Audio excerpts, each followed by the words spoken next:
So it's a pleasure to have Dr. Josef Köhrle here. He's professor for molecular endocrinology at Charité University of Berlin, and he's going to talk about selenium and the thyroid gland. He knows lots of things about selenium. Has many publications on the thyroid gland, and I think that half on the selenium at this time, about half of the articles, the papers are on selenium. So it's a great pleasure to have such a specialist here with us. Thank you very much, Dr. Thank you very much, Denise and Doris, for the kind invitation to come here to this seminar.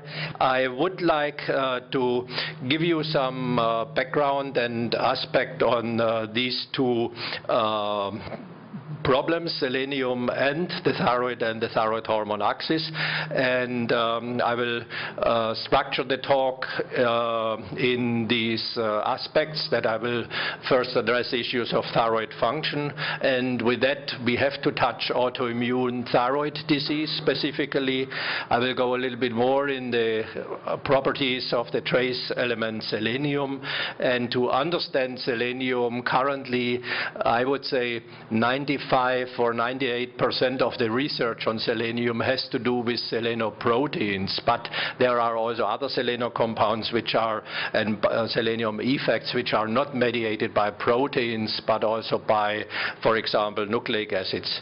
We came into the field of selenium by chance in 1990 by discovering, together with other colleagues, that one of the key enzymes in thyroid hormone metabolism, the deiodinase type 1 at that time, is a selenoprotein. And now we have already first the data accumulating from the medicine and also from the life sciences that selenium might have a role in prevention and intervention. And of course, in such a new field of research, which selenoprotein research is, there are more questions than answers for the moment. Now, there are a lot of items which we could discuss and to form, let's say, finally a picture of the action and biology of selenium.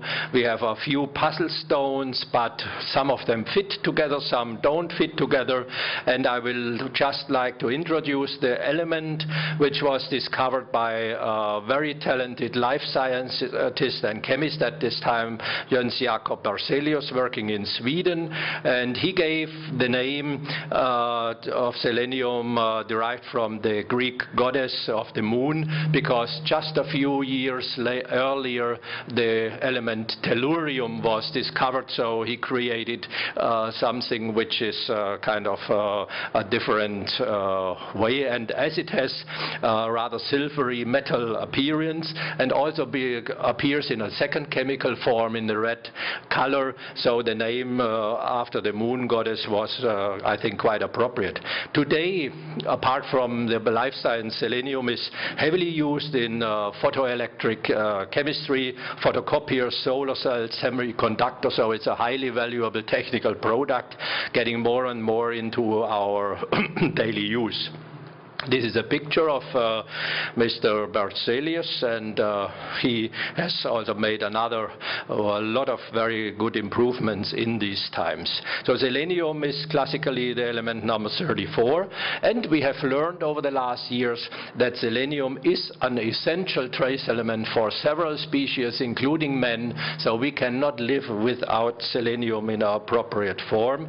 And in our human bodies we have something like 14 milligrams stored in various forms, and for daily intake the issue is that the current upper intake level, where you have no adverse effects yet level observed, is said to be 800 micrograms per day for the human, and the recommended intake is 150 to 200 micrograms per day, and for those working on thyroid they like this figure because it's one-to-one identical with iodine. So there is already in the daily intake kind of a similarity between these two trace elements. Now, Selenium was first having a very bad recognition. In the 30s, this element was shown to be highly toxic. Then there were data in 1943 that selenium is a carcinogen, and then the magic change came with Schwarz and Foltz, two chemists and researchers who discovered in 57 that selenium is really an essential trace element, and they discovered that in nutritional experiments in the liver, and they could show that a kind of factor 3, which was later on identified as a selenium, is really essential for rats initially, but also for other life forms. And here even another impressive change in 23 years. In 1966, selenium was first time labeled as an anti-carcinogen, as a protectant, and the bad guy then finally left the bottle, I think, when selenium came to the thyroid field, because it was then shown in 90s and following that selenium is the second essential element for the thyroid gland apart from iodine. Now that's the situation, and now we have had evidence already from the 80s, for example from Jacques Dumos's group. Selenium leads to myxedematous cretinism. This is one of the developmental impairments in difference to the neurological cretinism. Then we have seen that the iodinases are selenoproteins, and there has already been a study in the end of the 80s, beginning of the 90s, from a big Norway case control study, and they could show that pre-diagnostically low serum selenium is associated with later on appearance of thyroid cancer. This study has not yet been repeated, it has not yet been confirmed, but the data are still out there, and they have a rather good, let's say in terms of epidemiology, rather good data in favor for their hypothesis. And it was already known in the 80s and 90s that selenium improves the thyroid hormone status, especially in patients which are on the total parenteral nutrition, or in kids and now adults which have to use a protein ketonuria diet, protein pure diet in order to treat their disease, because the main source of selenium intake in most parts of the world comes from meat, especially red meat, and from an animal source. So recently there have been several papers published showing that selenium has therapeutic effects in especially one form of destructive Hashimoto's thyroiditis. And I think even more exciting is this single study by Negro, which has not yet been confirmed, that by adding selenium to the pregnant women, you can prevent postpartum thyroiditis with later on hypothyroidism. So if that study could be repeated, I think that would be a very important step in the prevention of thyroid disease, but I'm not aware that somebody does these studies. If you look in the human body or in also an animal, both in an infant or in adult, you notice when you look at various tissues of a non-contaminated person in various aspects, you will always find that the thyroid gland has the highest selenium content. This is microgram per gram tissue, and then you can easily already extract if a thyroid gland has 15 grams, so almost a significant fraction of the selenium will be in the thyroid, and a little bit also in the rest of the muscle proteins. So we started up then by chance after a colleague of mine, Dietrich Bene in Berlin in 1988, studied selenoproteins in the rat. And what he did, he put these rats on a selenium-deficient diet and then used this radioisotope 75 selenium, which is a heavy gamma radiator, and labeled with selenite these selenium-deficient rats, and worked up the tissues and made autoradiograms after an SDS polyacrylamide gel electrophoresis. And you see here brain, thyroid, and testes, 3 examples. There are something like up to 13, 14 proteins. Some of them are similar in both tissues. Some of them are specific, for example, here for testis. And there was a very interesting protein in the thyroid with 27 kilodaltons. And in 1990, we could then identify that this is the subunit of the deiodinase, the active subunit, which contains selenium in the active site as an essential molecule. Now we worked further on that. We have done recently again such a similar study now on a transcript level for mRNAs in the mouse thyroid, and we have looked for various available antibodies which can detect mouse selenoproteins. You see them listed here. I come back to that later. And it is surprising that if you go to the thyroid gland, you find every selenoprotein which so far has been detected being also expressed at the transcript level, and as far as we can tell, also at the protein level. So thyroid has really a selenium biology evolved over the years. Now, the world of selenium proteins has been like an iceberg, if you take it that way. Initially, in 1933, it was discovered that glutathione peroxidase is the first selenoprotein, and it took then until 2002 to discover two more families, the thioredoxin reductases and the deiodinases. That opened the spectrum of selenoprotein research, and then in 2003, really excellent scientist Vadim Gladyshev, coming from Russia, working at NIH, then in Nebraska, and now back in Harvard. He made a very interesting approach. He used computer informatic, bioinformatic tools to discover potential structures coding for selenoprotein, and made a whole bioinformatic survey of all living forms on our planet, terrestrial, aquatic livings, and so on. And he found out that the human genome has 25 genes which encode for selenoproteins. The rodents have one less.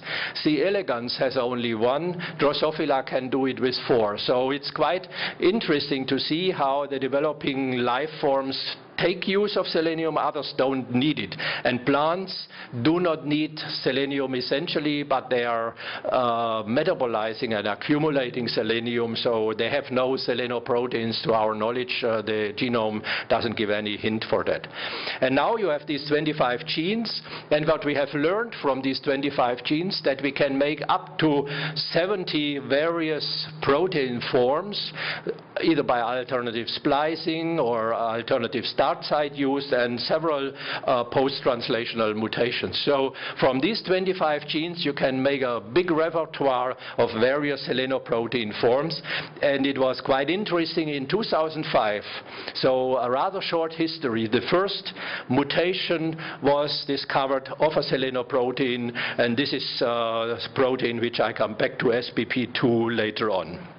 Now, what does selenium do to the thyroid hormone axis? You see here that classical old cartoon.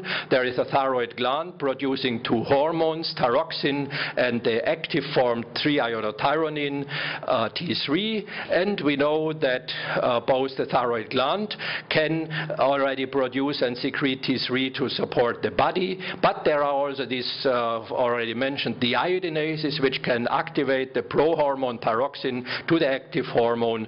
And these deiodinases have very specific tissue-specific, development-specific, environment-specific expression patterns. And now we can say all three deiodinases, initially it was only deiodinase type 1, all three deiodinases are having essential selenocysteine residues in their active sites and are called selenoproteins. Now, the active T3, this is known to you probably hear from the work locally, is of course in part secreted by the thyroid gland, and we have also the possibility that the two deiodinases which activate thyroxine, deiodinase 1 and 2, can generate T3. This happens in the liver, this happens in the kidney, this happens in the brain, this happens also in other parts of the body. And now you might ask, when the deiodinases are so important in the selenium biology, why does the thyroid gland need the selenium? I didn't give you any explanation yet. Why should there be so much selenium in the thyroid gland, and why should there be myxodermatous cretinism if there is not enough selenium? If the executors in the periphery are the key enzymes in using selenium. And I don't want to go to all the details of the thyroid biology, but we have to add a little bit to this thyroid biology. You know that iodide is taken up, it is transported across the cell, brought into the lumen of the colloid. There is thyroglobulin, there is dual oxidase generating H2O2, there is TPO using H2O2 in combination with the duox to iodinate thyroglobulin. This is then stored in an iodinated way, and then it can be reabsorbed via micropinocytosis, proteolysis, and exported from the thyroid gland. And we have recently learned from several studies that the export of thyroid hormone is mediated by a carrier, and it's not a diffusion. And then, of course, there are a few other enzymes. There is an enzyme which is called, you can hardly see it, PGPX. One of the glutathione peroxidases is expressed in the thyroid gland. And our hypothesis in the moment is, clicking through these various points, sorry, I picked this German slide, I'm sorry for that. What we think is happening, all excess H2O2, which is not used for thyroid hormone biosynthesis, has to be removed. And we have specifically in the thyroid gland secreted one form of the glutathione peroxidase, number 3, or plasma glutathione peroxidase. And this glutathione peroxidase is able to remove excess H2O2 to water and thus protect the thyroid gland lifelong. I always talk to my students, if you have ever seen a thyroid gland, it does not really look like Marilyn Monroe's hair. Yeah? So if you have a continuous lifelong exposure from the 12 weeks of pregnancy until you die to a generation of H2O2, you have to have a protection system there. And we think it's glutathione peroxidase number 3, and we can count the molecules, and it fits up with the amount of glutathione peroxidase. It's not catalase in the thyroid gland which is removing most of the H2O2, because catalase is inside the cell, but the H2O2 is generated here outside the cell. I think catalase only deals with that H2O2 which diffuses back into the thyroid gland, but the extracellular H2O2 is removed by the glutathione peroxidase. This is a hypothesis, still we have some facts, it's not yet textbook knowledge, but that's our explanation why the thyroid gland needs now glutathione peroxidase to defend itself. And there is, of course, if you look for the other selenoproteins, where are they? There is thyroidoxin reductase, there is also glutathione peroxidase 1, there is selenoprotein 15, there is the iodinase 1 and 2, but all these here, these 4, they are not really counting in the mass balance of selenium. So it's glutathione peroxidase 1 and maybe 3, which are taking most of the selenium according to our current counting. So this is the hypothesis, which still has to be proven. The thyroid gland generates regularly H2O2 under TSH control and glutathione peroxidase, and we cannot yet exclude that also thyroidoxin reductases are involved, are the defense system of the thyroid gland against lifelong exposure of H2O2. And of course, when you look now, where is this plasma glutathione peroxidase? Here is a mRNA profile. If you look here for the transcripts of plasma glutathione peroxidase, it's in the follicle cells. In our daily work, the in situ hybridization of glutathione peroxidase is the best marker because of the abundance of the transcript already in this thyrocyte cell. So it's a very abundant message, and also the protein is there to my knowledge. And I just show you because that is be important later on for Hashimoto's thyroiditis. Even if you have a very bad looking thyroid gland full of lymphocytes with germinal centers which do not express any selenoprotein of that kind, still the residual thyrocytes maintain and try to maintain plasma glutathione peroxidase expression, and that is what we think one of the mechanisms how selenium supplementation is beneficial to Hashimoto's thyroiditis or autoimmune disease. It's not yet proven, but it seems rather plausible. Now, just a summary of the result which has been published on this aspect. The first paper came in as a kind of a pilot study by Dr. Schmidt from South Germany, who reported that 100 grams of selenium in a yeast form for 6 weeks in Hashimoto's patient decreases their TSH and normalizes the thyroid volume and the antibodies of TPO. This then was taken up by Roland Gärtner from Munich. He did a prospective study with 2 arms, selenium in the selenite form versus placebo. He could show marked improvement. A similar study was done by Leonidas Duntas from Athens. He used a different form of selenium, methionine, again a similar result, and then it was later on expanded for longer studies, and this has been meanwhile confirmed also by Turker et al. But there are also 2 studies out which do not see these effects, one from UK, one from Austria, and the interpretation currently is that they used Hashimoto thyroid patients which were already called the so-called burnout patients, where the process was already much advanced and they could not rescue anymore or delay the disease. We cannot cure Hashimoto's thyroiditis with that therapy, but we can maybe prolong the lifetime of the thyroid gland with this supplementation.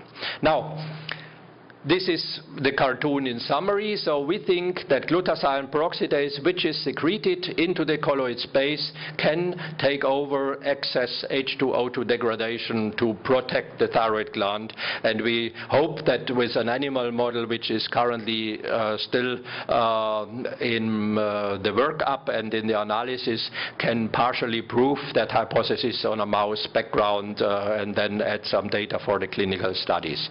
Okay.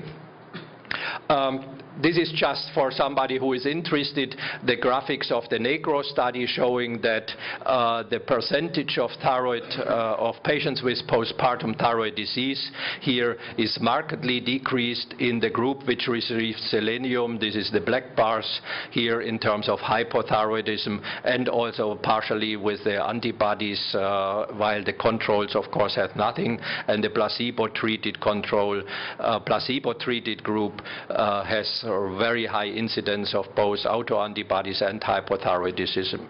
So in the discussion here, there is some interest.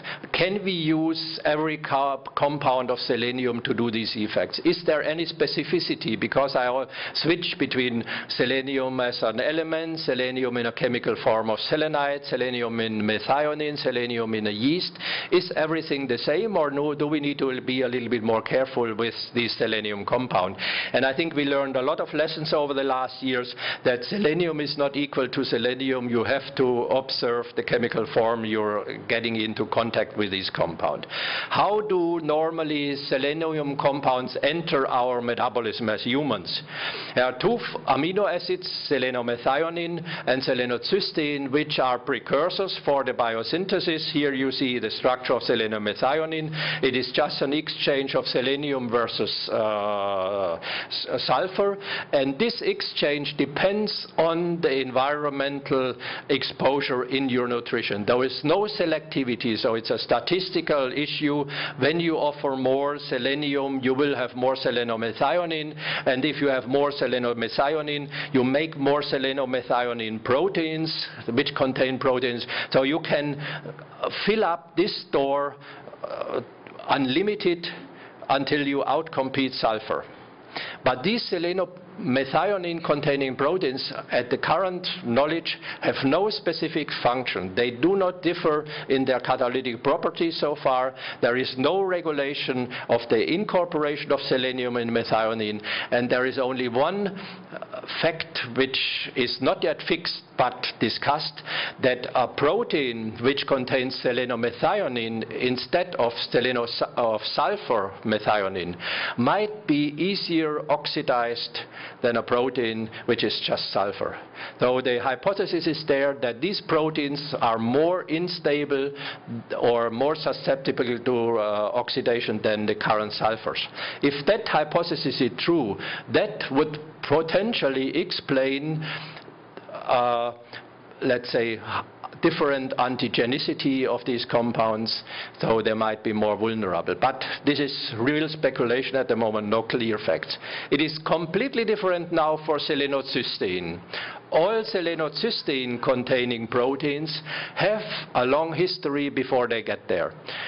Selenocysteine is not immediately bioavailable in terms of protein biosynthesis, but selenocysteine has to be completely degraded to selenium 0, selenium -2 to selenium hydrogen.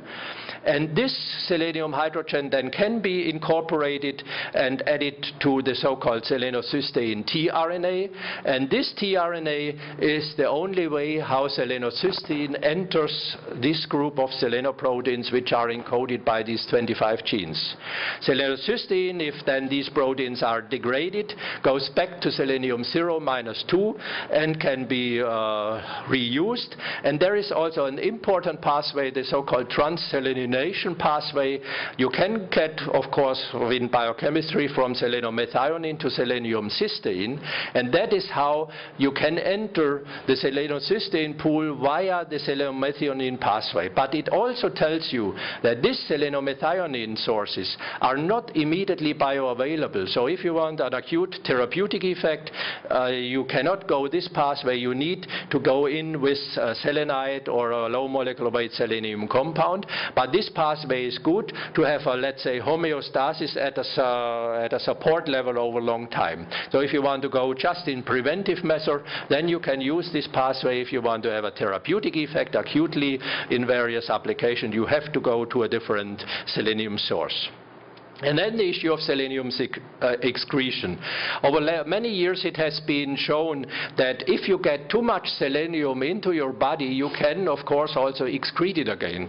And the classical pathway was that the excretion form would be here as a dimethyl selenium, this one, which is a volatile compound which you breathe out. Yeah? And this very bad odor, this smells on rotten radish, really unpleasant. And if you still then do another methylation residue to this compound, then you come to the trimethyl selenonium ion, and this is excreted in the kidney. So you can see if a patient is overexposed by measuring selenium excretion. That was a path. And recently it was shown that this is only the emergency pathway apparently. The biologically more relevant pathway is that the compounds go into selenium sugars. And the selenium sugars seem to be formed in the liver and then leave the circulation as selenium sugars into the excretion. So this seems to be the more, let's say, physiological pathway, and this the let's say already toxicology detoxification reaction. But again, there has been to be some more research done. You can use now a lot of selenium compounds. I don't go in the details here, which are known as biologically relevant agents, precursors, metabolites, so the world is quite complicated in this field. I won't bore you. And this is just the standing current model, how these seleno sugars are formed. You see here it has to go again to the hydrogen selenide, and then you can form this modification of the sugar by adding here the selenium group in terms of side chain and protein metabolite, and then you get a methyl transferase. So you need methyl transfer again to get rid of this major side chain, and then you have a selenium methyl sugar which can be then excreted. There are different forms of this sugar, without or with N-acetylation, so it is depending on the classical sugar amide biochemistry. And this has been nicely worked out by the Japanese group around Suzuki and co-workers. Now, Selenium in proteins, I mentioned, this would be the summary. We have this very specific selenocysteine, which is definitely incorporated, and then we have the statistical incorporation in selenomethionine for comparison. Now, this is not directly bioavailable, so this is one of the intermediates. Now the big problem comes for biosynthesis of selenoproteins. Why do we have a problem here? Because selenocysteine, the amino acid, is encoded by an opal stop codon. When Francis Crick and Watson discovered the genetic code, UGA was stop. But UGA can be also selenocysteine incorporation, and it can be selenocysteine incorporation under two measures.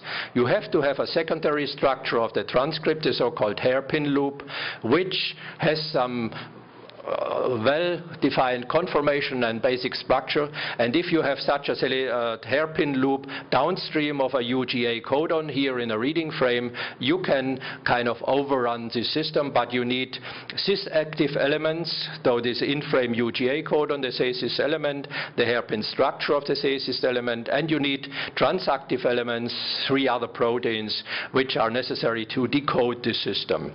And if you imagine a normal translation going on, so it starts with a UGA codon, you add on the amino acids, you come to stop.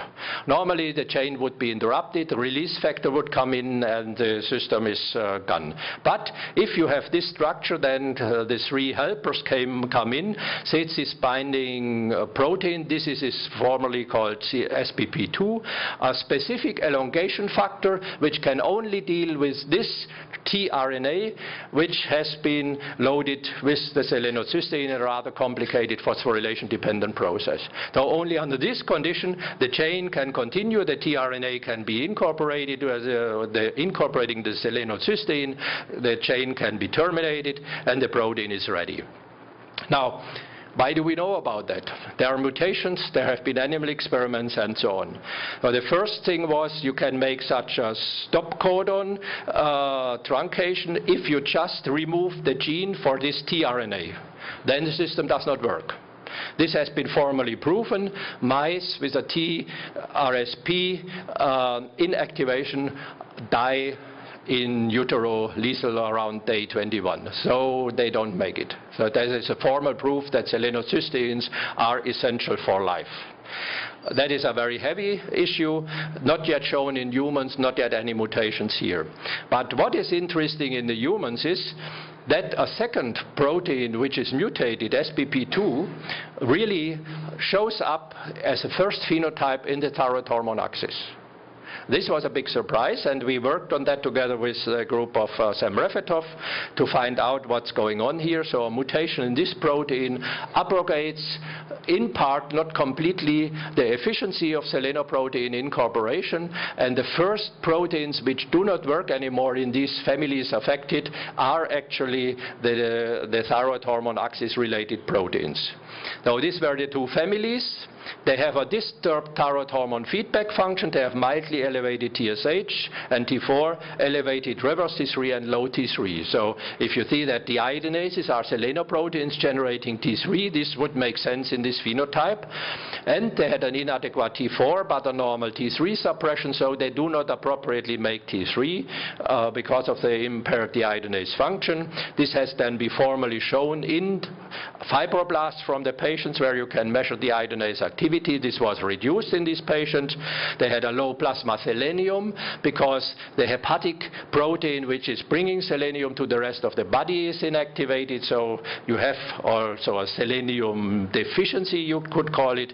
You have low plasma glutathione peroxidase activity, and one of the selenoproteins is very low, and this was published in 2005. And then everybody thought, oh, let's try to give these patients selenium. We gave this patient selenium both as a methionine form, as a selenite form, and you see that if you give the selenium in the selenomethionine form, you increase now the selenium in the plasma, because this is not a regulated process, this is just statistically incorporated, this works. But if you give it as a selenite via the selenocysteine pathway, it does not appear in the proteins. So this is as we expected.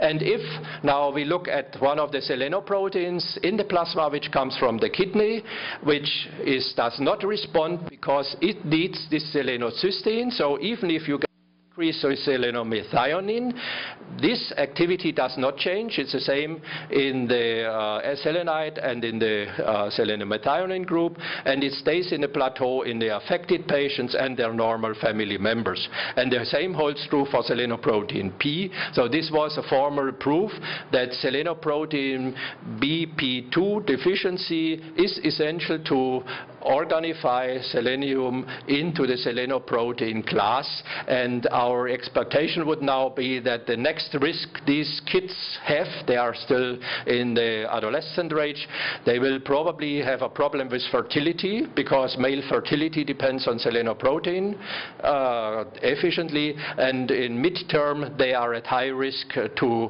get oxidative damage-based metabolic diseases, even cancer. So currently we have no way to treat these patients, but we know what their defect is, which is always a sad situation if you have this constellation.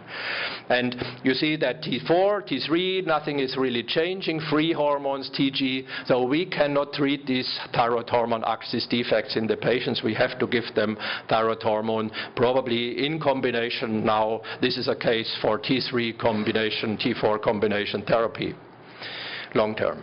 Now, another gene defect has been shown. In the meanwhile, selenoprotein N, which is involved in the muscle function, and we have seen various polymorphisms in the deiodinases and in other genes. So we have now a way, and this algorithm has recently published by my colleague Lutz Schomburg, how we can distinguish various selenoprotein deficiencies. So we have developed kind of an algorithm how to test it, what would be the appropriate way to find out what the effect and deficiencies would be. And this is the phenotype of the other gene defect, which is now known, selenoprotein N. It is a myopathy called rigid spine disease or multiminicore disease, and these patients have problems because selenoprotein N is somehow involved in the muscle plate where the contractile elements are fixed to. Now, this is the cartoon. We have shown this works, and to formally do now the real proof what the deiodinases do to the human body, we did now not do the complete tRNA knockout as our colleagues did, but together with the NIH team, Ulrich Schweitzer in my lab, inactivated tRNA-seq only in the liver. And our hypothesis was, if liver is contributing a significant amount of T3 via its deiodinase to the circulation, which is the textbook knowledge, and we'll knock out now all selenoproteins in the liver by removing this tRNA mechanism, we should get a situation where we finally know if the liver really does contribute to T3 production from the prohormone thyroxine. We did this experiment, and if you look at the deiodinase expression in the liver, it's really back to zero. I don't go in the details of the molecular approach here. It's a fluxed system. So this works. The deiodinase is dead. And then we looked on the mice, and we were really surprised. The mice are happy, viable in their 5-star hotel room in our animal house. They have a very low selenium in the serum, and also the selenoprotein P, come back to that. And this was the big surprise or disappointment, normal TSH, normal T4, normal total T3, without having the iodinase in the liver. So we looked for a compensation by the other tissues, or type 2 deiodinase. All those tissues which we looked for, brain, brown adipose tissue, heart, kidney, muscle, which are known to have deiodinase type 2, did not have elevated type 2 deiodinase activity, because they could have it, because there the selenium machinery was still intact. It was only inactivated in the liver. So the further surprise came that the thyroid was normal.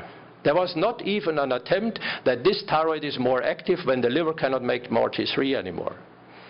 So we are stuck with that. You see here the various parameters, serum selenium, down here in the circulation, but not much on the rest of the body. Wild type are like knockout.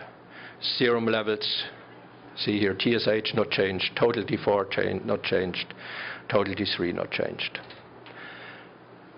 Then we did another step. We went to another approach. We looked directly in the thyroid gland. And there we used two models. We inactivated in a PAX-based Krelog system the selenoprotein expression in the thyroid gland, and then later on with a construct of another system based on the thyroglobulin promoter, an inducible system, the selenoprotein expression in the thyroid gland. What happened? When we looked at thyroid deiodinase activity, now the inactivation of the system is only in the thyroid gland, the rest of the body is okay. We see again zero activity of the deiodinase in the knockout, tissue-specific knockout constellation. The thyroid gland is a little bit different, but not really significant. TSH is a little bit elevated. This is transcript in the pituitary, and there is a little bit of an elevation in type 2 deiodinase in the thyroid, in the pituitary. And if you look at the total TSH, it's a little bit elevated. So when we now, and this probably has to be extended to longer and longer life forms, when we disturb the selenoprotein system in the thyroid gland, the mice already notice it in a, let's say, subclinical hypothyroidism, would be the interpretation. Minor changes. We had expected much more damage. We had expected a much worse looking thyroid gland. And then we use the other system where we have it inducible. So this is then a normal mouse as long as it develops until we come in with a tamoxifen activator of the recombinase system. So these mice were on the tamoxifen chow, then we had a washout period for 1 month, and then sacrificed them. And again, you could see that in the thyroid gland, we could inactivate the iodinase 1 activity almost completely. These systems never work to 100%, but it's a marked difference in the iodinase activity in the inactivation state versus the control mouse. And now you see a major change in the thyroid gland. So this is an immunohistochemistry for selenoprotein 1, the glutathione peroxidase 1, not the one which I showed you before. We can hardly detect any more brown staining here of the thyrocytes in comparison to the control. So also the other selenoprotein, glutathione peroxidase 1, is affected. And now you look what happens to the T3. Total T3, no change. Total T4, no change. TSH, mild increase. So you have here already a damaged thyroid, which is still able to make adequate T4, T3 for the mouse in the cage, not having a cat around, getting fed every day and not being disturbed.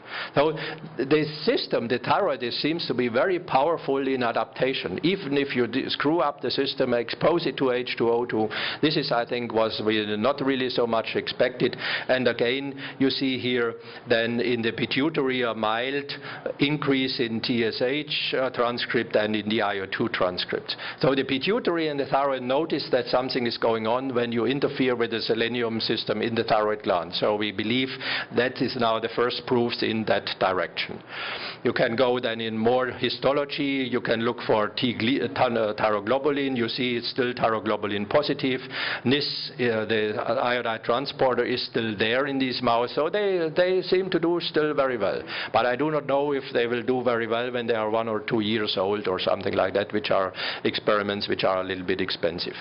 What we saw when we did morphometry, and this was really tough work by Yasmin Gio, the student, if you look at the follicle area, you see in the control versus the transgenic ones that these have larger follicles. So there is also some restructuring going on.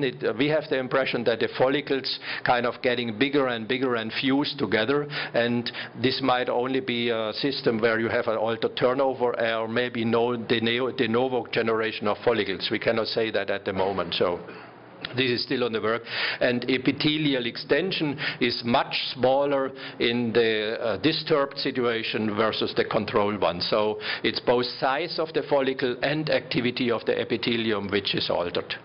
And this is here now again the immunohistochemistry as before in the total thyroid knockout. In the non-conditional one, here we see already marked damage, fibrosis and so on. So this thyroid suffers from this. Now, what is known in the literature from clinical studies on selenium and thyroid? There has been one major study, which is the so-called SUVI-MAX study by a Belgian-French group published in 2003. And they did a randomized, double-blind, placebo-controlled primary prevention thyroid with various antioxidants and zinc and selenium included. 12,000 subjects for 8 years, and they looked, among others, for thyroid volume and structure. And it was interesting to see that in this group, in the selenium versus non-selenium supplemented and all of the other things supplemented group, there was an inverse association of the thyroid volume and selenium in the women only, not in the males. So there is no such relationship in the males in this study. It's only the difference in the females. And I say that because in many other of the clinical studies, males benefit from selenium when they are inadequately supplied, when it goes to cancer, when it goes to immunological system and so on. So the thyroid gland seems to be the only one where the female preponderance of disease can be influenced by selenium, which is an issue which we do not understand. So a clear sexual dimorphism of the effects, males, females, depending on the organ or the disease you're looking at. There have been studies, of course, in many groups, whether selenium supplementation would benefit in the thyroid hormone axis. So this is a study from Margaret Raymond from UK. She used 100, 200, 300 micrograms for 6 months in 500 volunteers of the elderly group, double-blind, placebo. What was the effect on thyroxine? Nothing. What was the effect on the FT3-T4 ratio? Nothing. No evidence on thyroid hormone function, but the selenium in the plasma increased because she used selenium yeast, which is selenomethionine as a major compound. So she filled up the pool, the reservoir, but there was no change in the situation. The conclusion from that is that this UK population is, with respect to the thyroid, already adequately supplied, so there is no extra benefit because autoimmune patients and other subgroups were excluded. Another study was done by Jerry Combs from United States. A similar study, 200 micrograms of selenium, again in a yeast form, over 28 months. And here you see the plasma selenium. So when he starts with selenomethionine, he markedly doubles almost the plasma selenium content, both in men and in women. There is not much of a sex difference in the normal population between selenium levels in males and females. This is only minor changes. And now they looked for T3. No change in T3 of the males, no change in T3 of the females, no change in T4 of the males, no change in T4 of the females. So again, a study here from North America, Midwest, no change in the thyroid hormone parameters in an adequately supplied group of patients. So it only helps when it's missing and we cannot do more. And here are the TSH values of this study, males and females, and you see without further explanation that there is no change with or without selenium. Now, there was one interesting study some years ago, again from the United States by Hawkes et al. He made a really very exciting experiment because he used two major food constituents to enrich them via the food chain with selenium. So he grew wheat on a selenium fertilized field, used this wheat to make the carbohydrate products, the bakeries and so on, and he fed selenium to beef and used this beef meat for the nutrition. So he had a group living on selenium-enriched beef and wheat versus a control group. And he came out after the first analysis with an intake of approximately 300 micrograms in these two food sources. And surprisingly, in 5 of these males which were studied in the pilot, he saw a decrease in T3 and an increase in selenium. This was a shock to the field because it was just the opposite way around. This was producing, let's say, an inadequate or inappropriate situation which we didn't want. He then continued this study now and worked here with a yeast supplement because these were apparently nutritional imbalances because these 5 guys had really rather uniform food over the whole period of 48 weeks, which is 1 year, several months. So they were suffering from deficiencies and nutritional imbalances, not from the selenium intake. When he did that with an appropriate diet, with 42 freely living males, 300 micrograms for 48 weeks, no change. So again, if you're adequately supplied, like in North America, like in many parts of the world, it does not add when you add more selenium in terms of the thyroid hormone axis. I don't talk on all the other systems. Similar data come from Raymond, from Thomson, New Zealand, so this is now meanwhile quite established. Now a question comes, if you do not know if you're selenium adequate or not, how do you determine it? So the classical way was doing a fluorimetric or atomic absorption spectroscopy, AAS method based, which is both very tedious methods. You see, you need to use harsh chemicals, high temperatures to analyze that and to make then a fluorophore compound. For example, we did this in our laboratory to make 25 samples a day. One technician is fully busy. So it's not a good method for high throughput and for real analysis. So we set out to develop a new assay, and what we are measuring now is one of the selenoproteins in the circulation, which contains 50 to 70% of the circulating selenium protein in one protein form, and this is excreted by the liver, and the liver produces the selenoproteins. We have developed an antibody system 2 years ago, published, and we can measure now various selenium status parameters. And to give you here an idea now, outside of the thyroid, it's well known from many studies that in sepsis the selenium status is markedly impaired, and that selenium supplementation in sepsis and in critical disease is a very beneficial adjuvant treatment, not a causal treatment. And you see here that in the control versus the sepsis group, we see a marked difference in the selenoprotein P levels. So this assay helps us a little bit further, and we can do more assays here. Now, is this a good parameter, selenoprotein P, in comparison to selenium, in comparison to the classical old glutathione peroxidase number 3, which was used in the literature? Here you see a study from United States with a different selenoprotein P assay by our colleague Ray Burke, who also has developed a radioimmunoassay in his case, and he fed and analyzed then people living on various selenium supplements per day. You see here the low intake, 20, 40, 60 micrograms per day. So until you come into a situation here for the glutathione peroxidase of a daily intake of 40 micrograms, glutathione peroxidase number 3 is secreted by the liver, gets into a plateau. And this point was formerly used in all the recommended daily allowances studies, that if you reach a selenium intake of approximately 50 micrograms per day as an adult, you are considered to be adequately supplied. When we look for our selenoprotein P data, this is not yet at a plateau in that range, and I show you the data here from another selenium supplementation study just recently done in collaboration of several teams in Europe and United States. If we look for selenoprotein P, then we come into kind of a plateau when we reach much higher concentrations of plasma selenium corresponding to an intake of something around 150 micrograms per day. So currently we would give the recommendation, if we want to have an adequate selenium supply, then we should have 150 micrograms for a normal adult, let's say 2 micrograms per kilogram body weight. which is not the official recommendation by the authorities, FDA and European and other authorities. But looking at selenoprotein P as, let's say, a plateau phase, saying that our liver is doing well and has reached a steady state, we would go for that concentration as a, let's say, mark to talk on adequacy.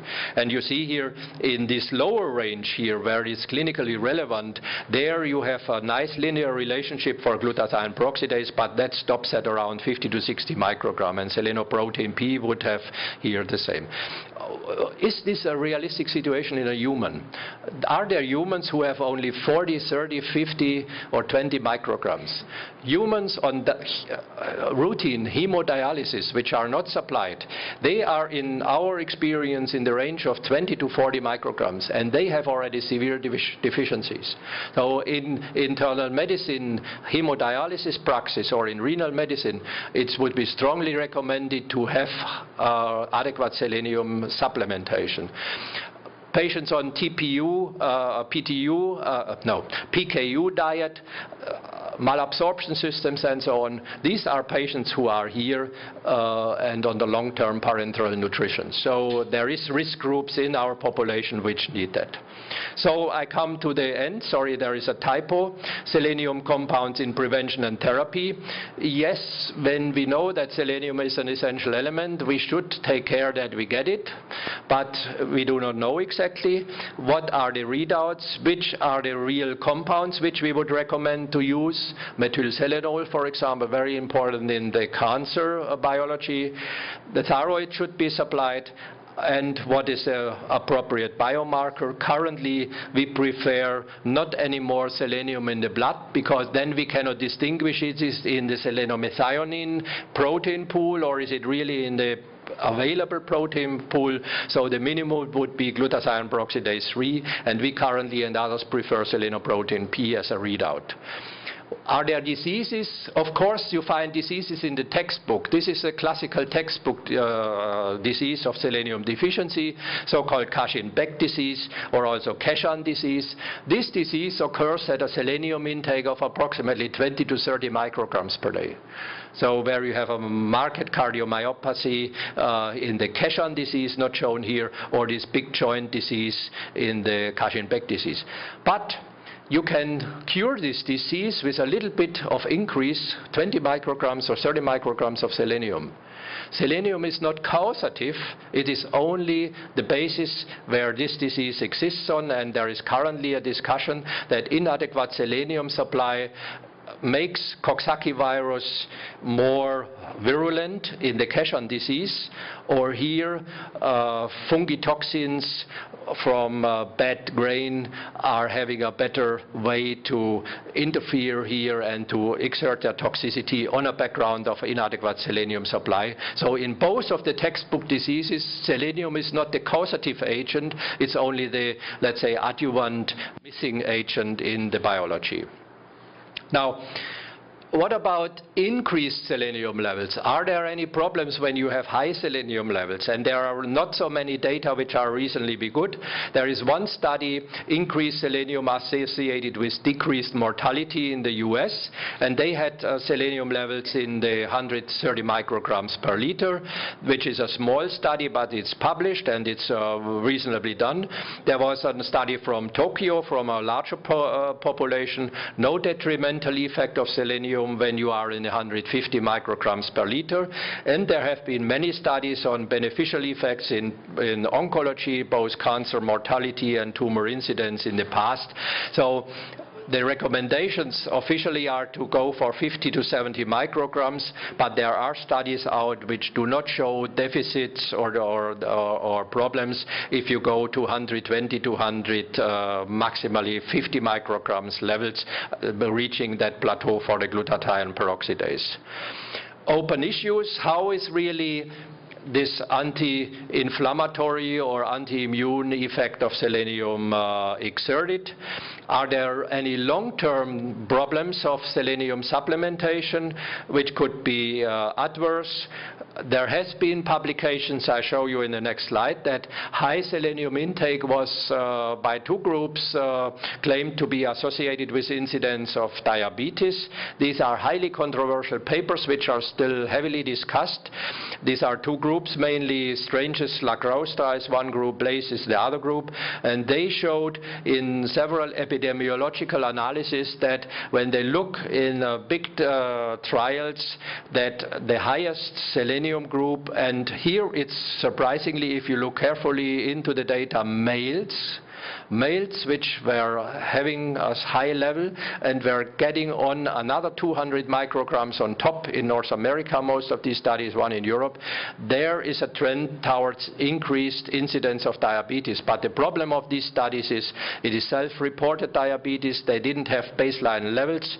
They just do now a diabetes analysis in a period of time of 8 to 10 years where we know that worldwide obesity, diabetes and so on are increasing. So I think currently these studies, I do not yet believe that we should have this already with a red light in the structure. And there was just a few weeks, I don't have the slide, a study published in France from 1,000 individuals which were going on a selenium supplementation for 200 micrograms for 8 years, and in that group it came out that the males who started initially with low selenium levels in the lower tertile were benefiting in terms of hypoglycemia, so they were better off than the non-selenium people. So it's a big controversy and discussion in the field whether selenium has any adverse effect in diabetes at the moment. So this has to be still opened. So we know a little bit now of the puzzle. We know a little bit on the deiodinases and their role. We have learned the importance of selenoprotein BP2 in the biosynthesis affecting the thyroid. We know that selenoprotein P, and I did not discuss these studies, is a very good biomarker. This is the protein which brings the selenium organified in the liver to the target tissues, testis, brain and many others, and these target tissues have specific receptors for selenoprotein P. 3 of them are known. And via selenoprotein P, individual tissues, organ cells, replenish their selenium, which has been organized or organified by the liver after the gastrointestinal absorption. We do not know yet the step between gastrointestinal absorption until it comes to the liver, which chemical form it is there. It's probably a glutathione compound, but this is not yet clear. And we hope that we have the first, let's say, targets where selenium prevention or therapy could come in. A lot of questions remain. So we have a mutation which links selenium to the thyroid hormone axis. We have very interesting control data on Hashimoto and postpartum thyroid patients. If you have an adequate selenium supply, your thyroid axis will not benefit. That is also very clear now. And the big surprises came now in the molecular biology or in the transgenic mouse field. We can get rid of the deiodinases completely, and no problem exists for the human, for the mouse. We can get rid of the T3 receptors. The mice can still live. Yeah? So it is an unclear situation what it really means. If you have no deiodinase in the whole mouse, if you have no T3 receptor in the whole mouse, but the mouse can still live in a cage, which is a big enigma currently for the philosophy of the thyroidologists and the aficionados of this field. And what we have learned, the thyroid axis has really a high potency to adapt to an environmental unpleasant or not so well situation. I have sometimes the impression when we look at our mouse data that the thyroid in the mouse is so selfish that she will destroy the mouse to survive as a thyroid, which is of course finally not possible. But when you look in the details, it's actually what's happening. The thyroid contracts the selenium from the whole body. Even if the liver has a problem, the muscle has a problem, the thyroid still gets its thyroid to maintain its function, which is very strange pathway of the evolution in the past. And we can offer, I think, some diagnostic help with the selenoprotein assays. Low T3 syndrome, just a short few messages, is not due to selenium deficiency impairment of the iodinases. Still open this issue on the myxedematous granulonism, how does it work? And we know now that the deiodinase is also involved in the scavenging of the iodide back to the body to retain it. And since I'm Brazil, and we were discussing that yesterday with Doris and Denise, I have looked for my slide. We know now also what the chemical form of selenium in the well-known Brazil nuts is. It is a peptide here containing selenomethionine, and it has a very funny structure. It has been solved, but we have to say selenium is only rich in Brazil nuts when the Brazil nuts grow on a reasonable selenium-containing ground. There has been studies when you grow these Brazil nuts in different areas which are selenium deficiency, you will not find the selenium methionine-containing protein. So you have again to analyze the content before you can sell it as a good nutrient source. Another very well-known nutrient source is seafood.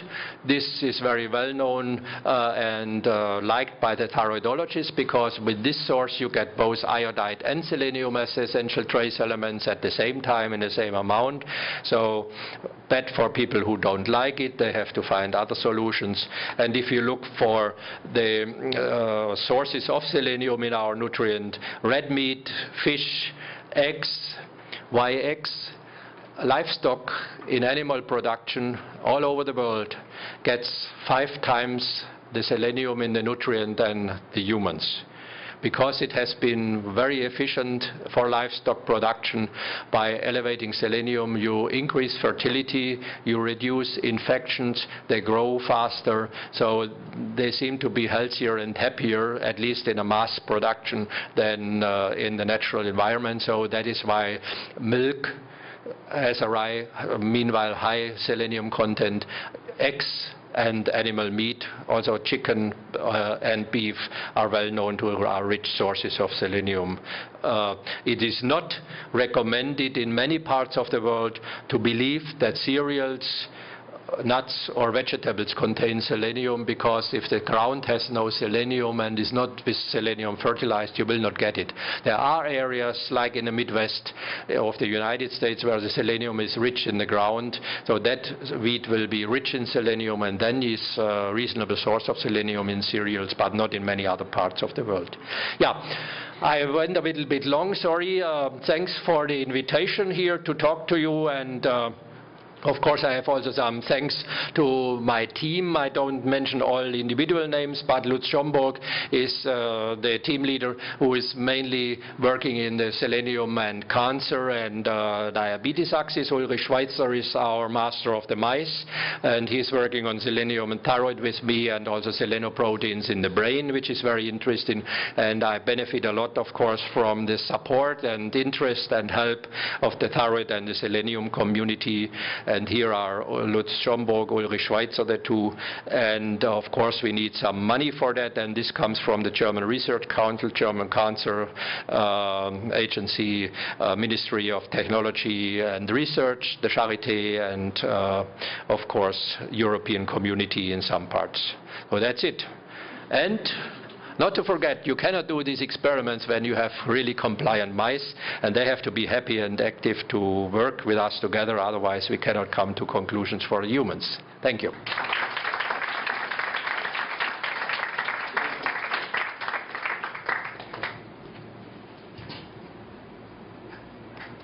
Thank you, Dr. Köhrle, for the excellent presentation. Questions? I have two questions. One is to ask you to comment on the immune system and the selenium glutathione peroxidase there, if there is any relationship, because you told it's mostly unknown. But what are your suggestions on this field? Yeah. And the other one is that you said that, if I'm not wrong, that in the plant genome there was no selenium protein. So then you show that in the nuts, Brazilian nuts, you have selenium methionine. So is it proteins or is another kind of gene that you not related to the human muscle. Maybe the second question first. I was probably imprecise in my statement. Plants have, of course, methionine-containing proteins, and methionine-containing proteins can incorporate statistically selenium versus sulfur just on the availability. But plants do not have selenocysteine-containing proteins. So this special group, which has this special biosynthesis pathway and a special function in terms of enzyme characteristics, is not present in plants. What we have learned from the human or animal animal selenoproteins, these proteins do very unusual reactions which require a very specific redox chemistry, very specific structural questions. So they cannot be handled normally by sulfur homologs. If you remove in many of these proteins which I mentioned the selenium and put in a sulfur, catalytic efficiency in most of the cases is decreased by a factor of 1,000, and for an enzyme that is a loss. So they might work theoretically also in a sulfur version, but the catalytical property is not really very helpful. And since we have no specific functions of selenomethionine versus sulfur methionine proteins yet, plants are able to incorporate it, and there are also some few plants known to accumulate selenium in the vacuoles. But that is then mainly a non-protein bind form. For example, astragalus is used for the decontamination of soils, which are exposed with high selenium from industrial production. So there are a few plants which are selenium accumulators, and then you find this in the selenomethionine, respectively in the vacuole. And I think many people who are interested in selenium history know that Marco Polo has the first experience with selenium intoxication, which is recorded in literature, because when he went to China, his horses lost the hoofs and hair and so on, because they were in a very remote area which is extremely high in selenium, and the plants living there are selenium accumulators, so his horses were contaminated by selenium just by walking through, and this is probably the first recommended way of how we know about selenium and the plant context. The first question, selenium and the immune system, is a very interesting question, but currently not yet adequately studied. We have only two facts, I think, which already can make it to the textbooks. That selenium compounds help to activate natural killer cells. This is one point. And selenium supply is improving the the small subunit of the interleukin receptor, so this GP receptor. So there is a beneficial effect shown for selenium supplementation. And now I think the new system which are coming up just in the last 2 or 3 years, there has been one of the selenoproteins studied in more detail. It was lucky that it's also only 25, so the alphabet we are using, it was enough to give the selenium the names. Yeah? So every unknown protein got a letter of the alphabet. So selenoprotein S is currently the hot subject in the immune system, because selenoprotein S is involved in the maturation and regulation of misfolded proteins in the ER. And there are single nucleotide polymorphisms known in selenoprotein S, which are associated with impaired production of pro-inflammatory cytokines. I think these are the three well-documented events of selenium and the immune system. And for us in the thyroid field, I'm fully open to accept a situation where the selenium beneficial effect is not only directly in the thyroid gland via the thyrocytes, but also by the immune system. The reason why I'm saying this is, we have, and this will be presented pretty soon in Prague, probably the next weekend, there have been reports in the thyroid field, well, only pilot studies, that selenium might be beneficial not only in autoimmune disease of the morbus Hashimoto type, the destructive one, but also in the Graves' disease, which is due to stimulation of the TSH receptor by stimulating TSH receptor antibodies, which are formed preferentially in females, for example, also of the reproductive and most menopausal.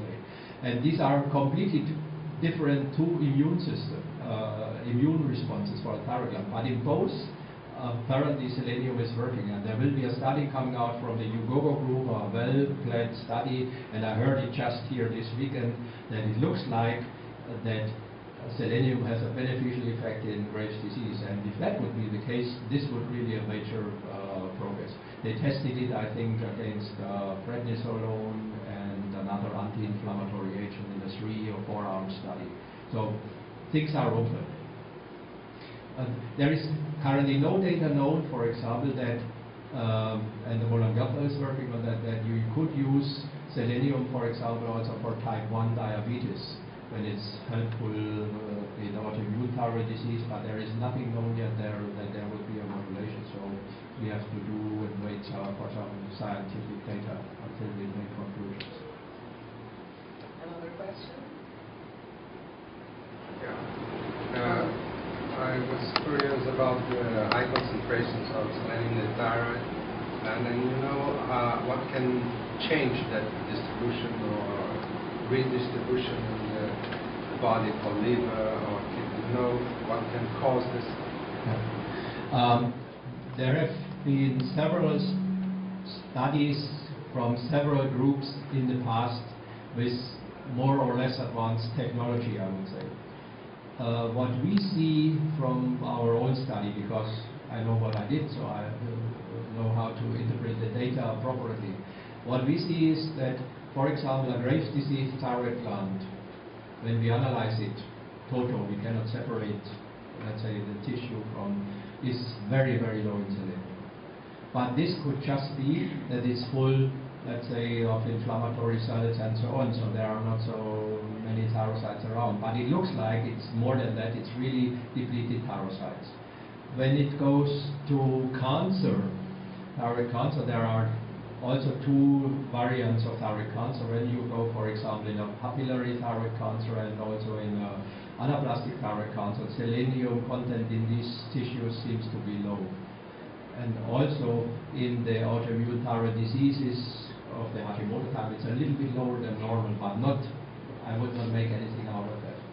So at the moment we have from the human situation not much data available. We had big surprises from our mouse models, and that's why I said this overpointed statement. Even if we disrupt the liver, even if we put the mouse on a selenium deficiency, the thyroid itself manages to get its selenium. When we did a knockout, which I did not report here, on this selenoprotein P from the liver, which depletes plasma selenium to 10%, which depletes testes, which depletes liver muscle, the thyroid has still normal intake. So our conclusion from that was only that the selenoprotein, there are in thyrocytes no selenoprotein P receptors, and the thyroid has a second source of selenium independent of selenoprotein P. We did not get further yet. So it's not really known. As long as we can produce glutathione peroxidase, and there is not much known on regulation of glutathione peroxidase in the mouse, apparently this is enough to keep the selenium into the system. It is just a small statement. It is well known in the selenium nutritional research over the past 20 years from Dietrich Bensberg and so on. If you put a mouse or a rat on a selenium deficient diet, you can deplete almost all of the body with exception of, put the right way, brain and testes and endocrine organs. So they retain their selenium, but for So based on these assumptions that you just said, how is the uptake of selenium in the thyroid? How is it regulated? Because since the thyroid has a very important regulation of iodide uptake, I was wondering how is the uptake of selenium? Good question, and we have no good answer and no good idea yet to test that. We know, as I said, that selenoprotein P uptake is not essential to the thyroid. That means it goes not via megalin, and it goes not via ApoE2 receptor. Interestingly, the ApoE2 receptor is the receptor with the so far highest selectivity for selenoprotein P among the receptors. So there is a dual function of ApoE receptor. If you knock out ApoE receptor, the male mice get infertile because the testis cannot get its selenoprotein P anymore.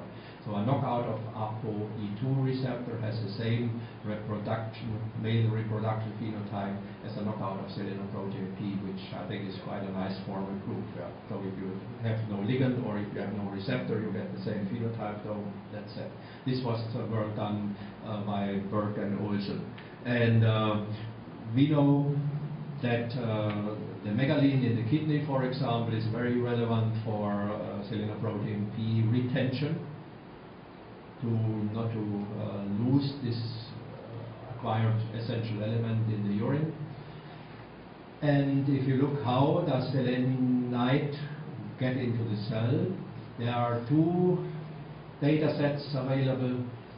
Selenite, so the oxidized form 4, is using the sulfate transporter system, and selenate, this oxidized 6 form, is using the sulfite transporter system, which is counterintuitive but appropriate on this volume. So selenite and selenate are transported via sulfate transporters, and there are so many of them that we did not dare to touch this issue reasonably with the available funds, and hence to knock out, I don't know, all of the known sulfate transporters to find an idea. There is one paper, however, that the knockout of the sulfate 1 transporter has, let's say, side effects which we as seleno researchers interpret as mild selenium deficiency, but this has not been formally proved. So, open question. And I mentioned what is probably also happening, and there we have no good tools yet, that selenite is chemically highly reactive and reacts immediately with other redox relevant groups. So we know that there are formed selenoglutathione mixed disulfides. And if these are stable in vivo, then of course you can easily imagine all things which are associated with oxidized or mixed glutathione transport compartmentation will help to shift selenium in and out. That's how we kind of try to avoid clear answers to these important questions, like for the one for you. Other questions? How do you explain the absence of DIO1 and DIO2 cause no effect, no physiological effect in mice? You can go one step further also. If you do the triple knockout, which is on the way but not published, the mouse can still live. It's not a normal mouse anymore. Then we discuss it a lot, and Don Sajamal wrote a nice editorial on that, Life Without the Iodinesis. We interpreted that the biosynthesis process of thyroid hormone via the thyroglobulin already provides the basal amount of T3, because we know that in thyroglobulin there is one T3 preferential generating site versus the other sites make thyroxine. So in a normal, let's say, non-stressed, not challenged and so on mouse, the amount which comes from the thyroid gland in T3 seems to be enough to do the job. I think that's my explanation. But if we would bring, and such experiments are done, this mouse into a bad environment, let's say to a temperature or a cold exposure, they suffer tremendously, because then you see a phenotype when type 2 is not there anymore. Or when we would now change something to the hepatic metabolism, for example, by any drugs or conjugation related hepatic metabolism, I think our type 1 deiodinase mice would not be doing well. What we were really surprised was another point, that when we knocked out the tRNA-sp synthesis, in the liver, that there was no problem with whatever the glutathione oxidative stress dependent. So these liver look pretty normal. Yeah? They were not, at least with the tests we did, not showing high protein oxidation or any signs of hepatic, let's say, malignancy yet. Yeah? So that was for me more surprising. I could live with the idea that the liver deiodinase is redundant as long as we don't need to challenge the system. But that also the other redox systems are so well tolerated by the mouse, that was for me surprising. Question? We have an increase in RT3 in these mice where you knock out the... I cannot give you the answer yet because we are in the middle of doing such kind of analysis. We have one problem, and which is known to everybody in the field. Mice are small and have a limited amount of serum available for hormone analytics and so on. So you have only the choice to do 2 or 3 analytes, and then you have no serum anymore. So we have now developed, and this is not yet completed, a new technology to measure thyroid hormones with LC-MS/MS, liquid chromatography mass spectrometry, tandem MS. And from that technology, it looks like that with something like, I would say currently 150 microliters of mouse serum, we can measure 4 to 5 thyroid hormone metabolites. And if that is standardized, then we can really address again the question of reverse T3, because the reverse T3 tests here, they use 50 to 100 microliters of serum, and in the mouse they are anyhow lower. So we have no communicatable data yet on the reverse T3. But this is a very interesting question, especially on our other work on the tyronomines, because we currently still assume that the tyronomines, the cooling thyroid hormone metabolites, come via the reverse T3 pathway, but that's why we are eagerly trying to get along there. But Franziska Wohlgemuth is still Wohlgemuth in her task to establish that technique. Yeah. And the naughty question, how far can you extrapolate data from your mice to man? I'm limiting these extrapolations for several reasons, because we know that one major difference, which is always discussed, especially between mice and rats and men, the thyroid hormone kinetics are very different between rodents and humans, because the rodents have no high affinity binding protein for TBG. What's, however, written wrongly and frequently not correctly communicated, rodents have TBG, functional TBG, but it just has a lower affinity in the order of transparity. So thyroid hormone kinetics are very different, and we need to really take care of that. And in terms of selenium and in the rodent, the selenium in the human, also here are difficulties which we are aware of. But if you look at mouse models in terms of prevention and intervention in the cancer field, they make good sense when you compare it to readouts. I would say, for example, in terms of prostate cancer, colorectal cancer, and pancreatic cancer. So there are currently quite good, let's say, correlations. But it's still correlations, and I think before we go to human, let's say, exposure experiments, I'm more happy when I have done a rodent experiment ahead of that, and then see how things go. So, but this is difficult. Another question? Yes, okay. Why in women the selenium is good for autoimmune disease and not for men? Is there a sex hormone relation? We do not know that exactly.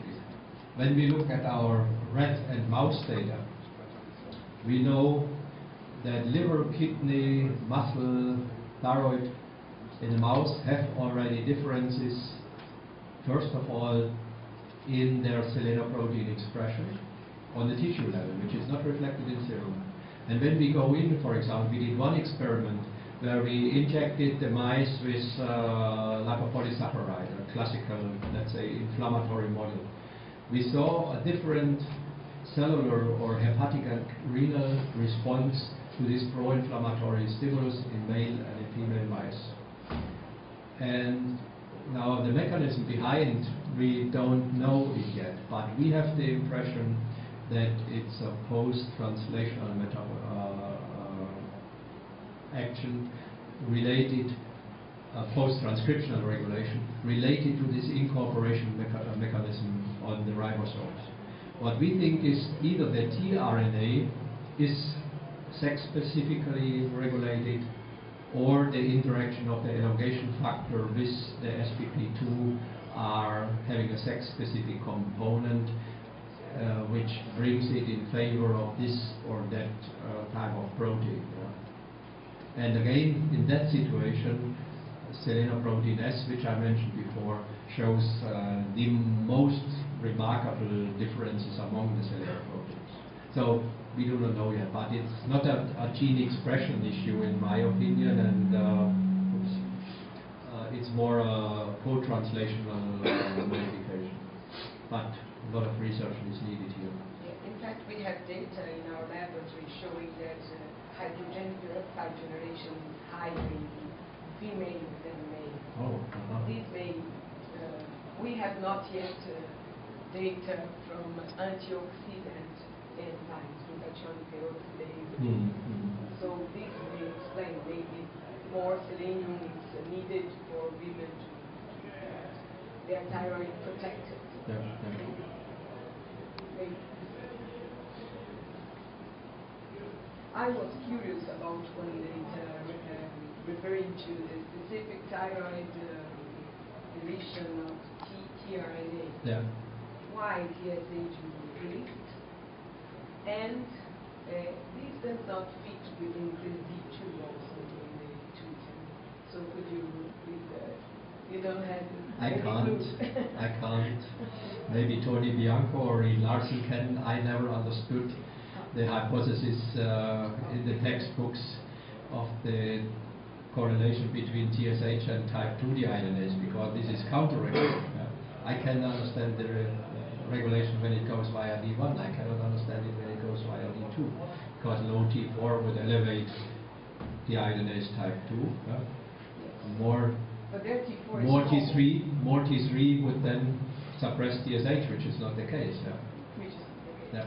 So there's something else.